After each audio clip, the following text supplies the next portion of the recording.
Hello નમસ્કાર. શું આપ મ્યુચ્યુઅલ ફંડમાં ઇન્વેસ્ટમેન્ટ કરો છો કે બસ રેન્ડમ એસઆઈપી ચલાવી રહ્યા છો? સાચી વાત સાંભળો, પ્લાન વગરનું ઇન્વેસ્ટમેન્ટ એ માત્ર ને માત્ર ટાઈમ પાસ છે. મિનિમમ ઇન્વેસ્ટમેન્ટ 6 મહિનાનું નહીં પણ 6 વર્ષનું ગણવામાં આવે છે. માર્કેટને ટાઈમ આપશો નહીં તો કમ્પાઉન્ડિંગ તમારું કામ કરશે નહીં. ડાયવર્સિફિકેશન, એક ફંડમાં તમારે બધું રાખવું નહીં, અલગ અલગ ફંડમાં તમે ડાયવર્સિફિકેશન કરી શકો છો. કેવી રીતે પોર્ટફોલિયોને સ્પ્લિટ કરો?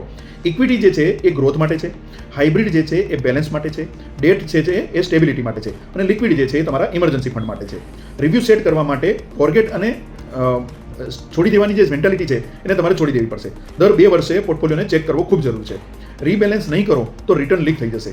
પર્ટિક્યુલર ગોલ એસઆઈપી શરૂ કરતા પહેલા કોઈ પર્ટિક્યુલર એક ગોલ ફિક્સ કરવો જરૂરી છે. જેમ કે તમારે ઘર પરચેઝનું પ્લાનિંગ છે, રિટાયરમેન્ટનું પ્લાનિંગ છે, કિડ એજ્યુકેશન છે, એ રીતે તમારે પ્લાન કરવો જરૂર છે. ગોલ વગરનું ઇન્વેસ્ટમેન્ટ એ ડાયરેક્શન વગરના વિકલ્પ જેવું છે. માર્કેટ પૈસા બનાવે છે પણ ઓનલી એવા લોકો માટે કે જે ડિસિપ્લિનરી ઇન્વેસ્ટર છે. સ્માર્ટ ઇન્વેસ્ટર રૂલ ફોલો કરે છે અને બાકીના લોકો એક્સક્યુઝિસ આપે છે.